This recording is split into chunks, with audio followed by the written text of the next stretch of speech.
కేంద్ర ప్రభుత్వం ప్రవేశపెట్టిన బడ్జెట్ ఇవాళ వికసిత్ భారత్‌కి బాగా ఉపయోగపడేటట్టుగా మరి అందరికీ కూడా ఆనందదాయకంగా ఉంది. తప్పనిసరిగా కేంద్ర ప్రభుత్వం ఏదైతే మధ్య తరగతి వాడిని పరిగణలోకి తీసుకుని ఎప్పుడు కూడా అనేక వెసులుబాట్లు మధ్య తరగతి వాళ్ళకి ఉండేవి కాదు. ఈ రోజున మరి ఆ వెసులుబాటును కల్పిస్తూ 5,00,000 వరకు ఉండే ఇన్‌కమ్ టాక్స్ రాయితీని 12,00,000 వరకు కూడా ఇవ్వటం జరిగింది. దానిలోనే భాగంగా మరి సీనియర్ సిటిజన్స్‌కి కూడా ఇదివరకు టీడీఎస్ కట్టే దగ్గర దాన్ని మరి ఇప్పుడు రూ. 1,00,000 వరకు కూడా వాళ్ళకి టీడీఎస్ కలిసొచ్చే ఏర్పాటుగా జరిగింది. అలాగే బిల్డింగ్ ఓనర్స్‌కి కూడా ఇదివరకు 2,50,000 వరకు ఉంటే ఇప్పుడు 6,00,000 వరకు కూడా టీడీఎస్ మీద వెసులుబాటు అనేది కల్పించడం జరిగింది. వీళ్ళందరికీ కూడా ఎందుకంటే అందరినీ పరిగణలోకి తీసుకుని అవన్నీ కూడా అందరూ ఆలోచించి ప్రతి ఒక్కరికి ఉపయోగపడాలనే ఉద్దేశంతో మరి అవన్నీ కూడా రాయితీలు ఇవ్వడం జరిగింది. అలాగే ఆంధ్రప్రదేశ్ రాష్ట్రానికి సంబంధించి మరి ఏదైతే పోలవరం ప్రాజెక్టుకి సంబంధించి 5,936 కోట్లు కొత్తగా కేటాయించడం, అలాగే లోగడ ఉన్న బకాయిలు 12,547 కోట్లు చిల్లర మరి బకాయిలు కూడా ఇచ్చేస్తామని చెప్పడం జరిగింది.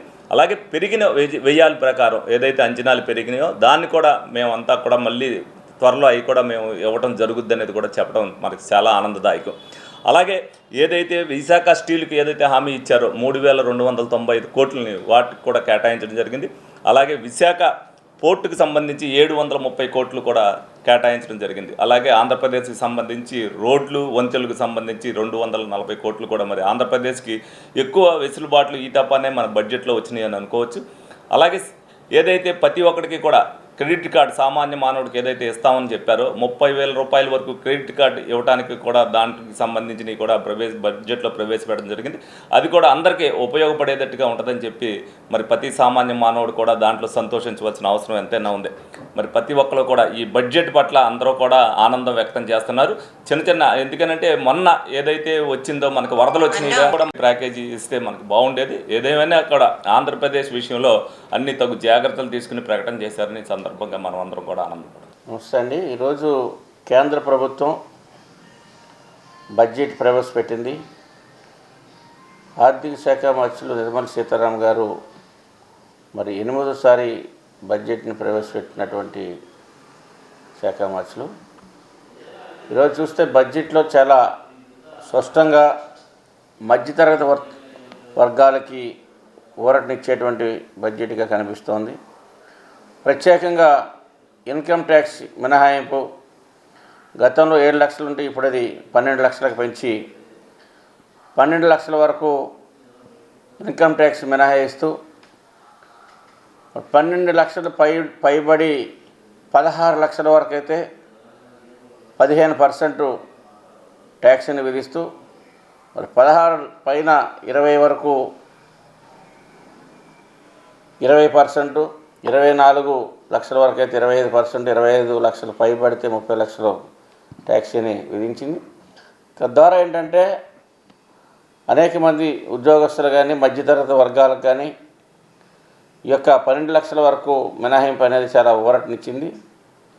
అదేవిధంగా అన్ని రంగాలకు కూడా ఆంధ్రప్రదేశ్ సంబంధించి ఆంధ్రప్రదేశ్ జీవనాడైనటువంటి పోలవరానికి మరి 41.15 ఎత్తు నీరు నిల్వకి కేంద్ర ప్రభుత్వం కేబినెట్ ఆమోదించడం, మరి నిధులు కూడా 30,436 కోట్లని దానిలో మరి కేటాయించడం ప్రస్తావించడం, ఆల్రెడీ 12,157 కోట్లు మన కేటాయించడం.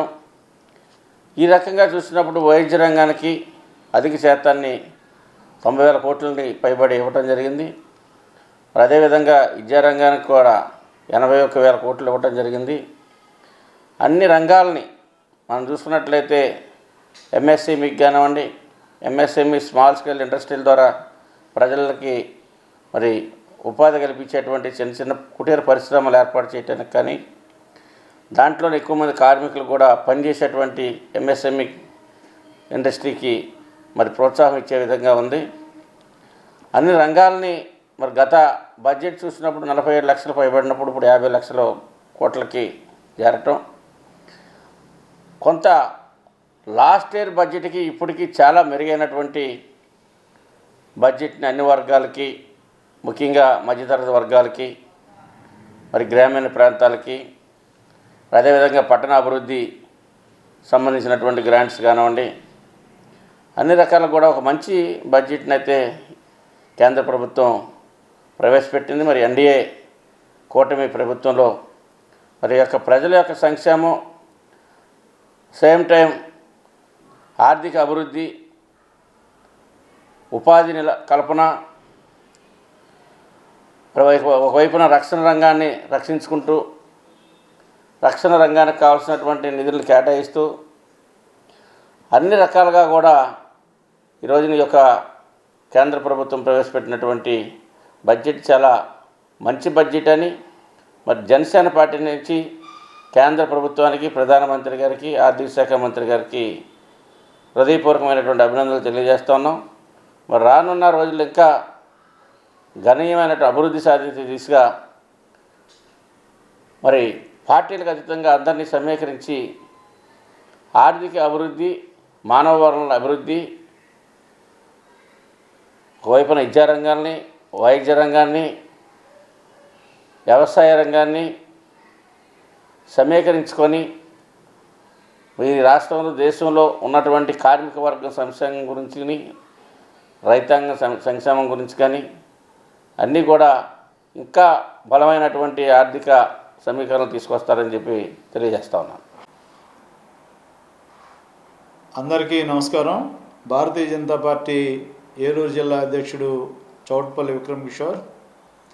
ఈనాడు 2025-26 బడ్జెట్కు సంబంధించి కేంద్ర ఆర్థిక శాఖ మంత్రి వర్యులు, మన తెలుగింటి కోడలు శ్రీమతి నిర్మలా సీతారామన్ గారు ఇవాళ చాలా చక్కటి బడ్జెట్ని ప్రవేశపెట్టి దేశంలో ఉన్నటువంటి మధ్యతరగతి, దిగువ మధ్యతరగతి, పేదరికానికి ఎన్నో రకాలైనటువంటి వరాలను ప్రకటించినటువంటి కేంద్ర మంత్రి నిర్మలా సీతారామన్ గారికి, అదేవిధంగా ప్రధానమంత్రి గౌరవనీయులు శ్రీ నరేంద్ర మోడీ గారికి హృదయపూర్వకంగా కూడా ధన్యవాదాలు, కృతజ్ఞతలు తెలియజేస్తూ ఉన్నాం. ఎందుకంటే ఈవేళ ప్రజల్లో భారతీయ జనతా పార్టీ అంటే, భారతీయ జనతా పార్టీ విధి విధానాలు, భారతీయ జనతా పార్టీ ప్రవేశపెట్టినటువంటి సంక్షేమ పథకాల పట్ల ప్రజలందరూ కూడా సంతృప్తిగా ఉన్నటువంటి సందర్భంలో నూతనంగా ఈ రోజున ప్రవేశపెట్టినటువంటి బడ్జెట్ చూస్తే ఈవేళ చాలా ఆనందం, చాలా మేమందరం కూడా హర్షాతిరేకాలు వ్యక్తం చేస్తూ ఉన్నాం. ఎందుకనంటే ఇప్పటి వరకు కనీ విని ఎరుగినటువంటి రీతిలో ఈవేళ కేంద్ర మంత్రి శ్రీమతి నిర్మలా సీతారామన్ గారు ఏదైతే వేతన జీవులకి భారీ ఊరటను కలిగించే విధంగా ఇంతకుముందు ఉన్నటువంటి ఏదైతే ఆదాయ పన్ను 7.5 లక్షల కోట్ల వరకు మినహాయింపు, పన్ను మినహాయింపు ఉంటే దానిని ఈవేళ 12 లక్షల కోట్ల వరకు కూడా పన్ను మినహాయిస్తూ వారు తీసుకున్నటువంటి నిర్ణయం, దాన్ని మేమందరం కూడా స్వాగతిస్తూ ఉన్నాం. అదేవిధంగా ఈవేళ రాష్ట్రాల మధ్యన ఉన్నటువంటి ఏదైతే పోటీతత్వం అభివృద్ధిలో కానివ్వండి, మౌలిక వస్తువుల కల్పనలో కానివ్వండి, ఒక రాష్ట్రానికి మరో రాష్ట్రానికి ఉన్నటువంటి వ్యత్యాసాన్ని గమనించి ఈవేళ భారతదేశంలో ఉన్నటువంటి అన్ని రాష్ట్రాలు కూడా మౌలిక వస్తువులు సంస్కరణలు తీసుకొచ్చే దాంట్లో భాగంగా 1,50,00,00,000 కోట్ల రూపాయలని ఈవేళ కేంద్ర ప్రభుత్వం రాష్ట్రాలన్నిటికీ కూడా రుణాలుగా ఇస్తా, ఈవేళ ఎటువంటి వడ్డీ లేనటువంటి రుణాలని ఇవాళ రాష్ట్ర ప్రభుత్వాలకు అందించడానికి కేంద్రం తీసుకున్నటువంటి నిర్ణయం చాలా ఆనందం. అదేవిధంగా ఈవేళ రైతాంగాన్ని గురించి ఆలోచిస్తే రైతులకు ఇచ్చేటువంటి ఇన్పుట్ సబ్సిడీలు కానివ్వండి, రైతులకు ఇచ్చేటటువంటి ఎరువులు కానివ్వండి, రైతులకు ఇచ్చేటువంటి ఏవైతే రైతు భరోసా కానివ్వండి, దానికి మరొకటి అదనంగా ఈవేళ రైతులందరూ ఏదైతే భారతదేశ వ్యాప్తంగా ఒక 100 జిల్లాలను ఎంపిక చేసి ఆ 100 జిల్లాల్లో కూడా ఎక్కడైతే పంట పండినటువంటి ఏదైతే సరైనటువంటి ఉత్పత్తి రానటువంటి ప్రాంతాల్లో ఈ 100 జిల్లాలని కూడా ఎంపిక చేసి 100 జిల్లాల్లో ఉన్నటువంటి దరిదాపుగా ఒక 2 కోట్ల మంది రైతుల్ని వారందరికీ కూడా లబ్ధి చేకూరేలాగా ఈవేళ ప్రధానమంత్రి ధనధాన్య కృషి సంచయ యోజన అని చెప్పేసి ప్రధానమంత్రి వారి యొక్క పేరు మీద ఇవాళ రిలీజ్ చేసినటువంటి ఈ కేంద్ర ప్రభుత్వానికి ధన్యవాదాలు తెలియజేస్తున్నాం. ఇకపోతే ఈవేళ గ్రామీణ ప్రాంతాల్లో ఉన్నటువంటి మౌలిక వస్తువుల కల్పనకి, అదేవిధంగా గ్రామీణ వాతావరణంలో చదువుతున్నటువంటి విద్యా సంస్థలు ఉన్నటువంటి పిల్లలకి, అదేవిధంగా ప్రాథమిక ఆరోగ్య కేంద్రాలు, ఇంకా దిగువ స్థాయి ఆరోగ్య కేంద్రాలు ఏవైతే ఉన్నాయో వీటన్నిటినీ కూడా అనుసంధానిస్తూ ఈవేళ ఏదైతే భారత్ కనెక్టివిటీ భారత్ నెట్ ఏదైతే ఉందో దాన్ని ఈవేళ అందరికీ కూడా కల్పించడానికి భారతదేశ వ్యాప్తంగా కేంద్రం తీసుకునేటువంటి నిర్ణయం మేమందరం కూడా స్వాగతిస్తూ ఉన్నాం. అదేవిధంగా ఎంఎస్ఎంఈలకు మీ అందరికీ తెలుసు, ఈవేళ నరేంద్ర మోడీ గారు అధికారంలోకి వచ్చిన తర్వాత ఈవేళ ఎంఎస్ఎంఈలు కానివ్వండి, స్టార్టప్ ఇండియాలు కానివ్వండి, అదేవిధంగా స్టాండప్ ఇండియా కానివ్వండి, ఇవన్నీ కూడా ఎంఎస్ఎంఈలో ఉన్నటువంటి ఈ స్టార్టప్ రుణాలకి ఇంతకు ముందు ఉన్నటువంటి 10 కోట్ల యొక్క రుణాలని ఇవాళ 20 కోట్లకు పెంచడం, అదేవిధంగా ఎంఎస్ఎంఈ లోన్లు ఏవైతే ఉన్నాయో 5 కోట్ల నుంచి దాన్ని 10 కోట్లు చేయటం, ఇవాళ ప్రధానమంత్రి గారు ప్రతి ఒక్కరికి కూడా ప్రతి చేతికి అదేవిధంగా ప్రతి చదువుకున్న వ్యక్తికి కూడా పని కల్పించేటువంటి ఓ మంచి నిర్ణయాన్ని ఇవాళ యువతంతో కూడా స్వాగతిస్తూ ఉంది.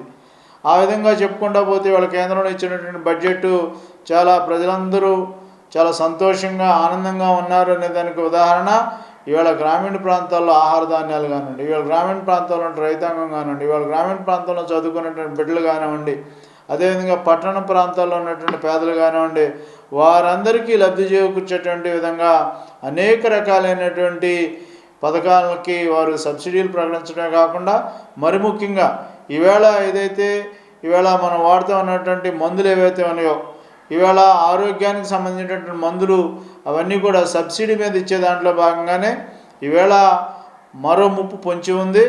ఇవి ఇప్పటికే ఈవేళ భారతదేశంలో ఉన్నటువంటి ఏదైతే హార్ట్ పేషెంట్లు కానివ్వండి, లేకపోతే షుగర్ పేషెంట్లు కానివ్వండి, వీటన్నిటికీ చేరువుగా మరొకటి ముంచుకు రాబోయేటువంటి ముప్పు ఏదైతే ఉందో క్యాన్సర్ మహమ్మారిని తరిమికొట్టడానికి ఈవేళ భారతదేశంలో ఉన్నటువంటి అన్ని జిల్లా కేంద్ర ఆసుపత్రుల్లో ఇవాళ డే కేర్ సెంటర్లు ఏర్పాటు చేసే విధంగా కేంద్ర ప్రభుత్వం చర్యలు చేపట్టి ప్రజల యొక్క ఆరోగ్యాన్ని కాపాడే విధంగా ఓ మంచి నిర్ణయానికి మేమందరం కూడా స్వాగతం పలుకుతూ ఉన్నాం.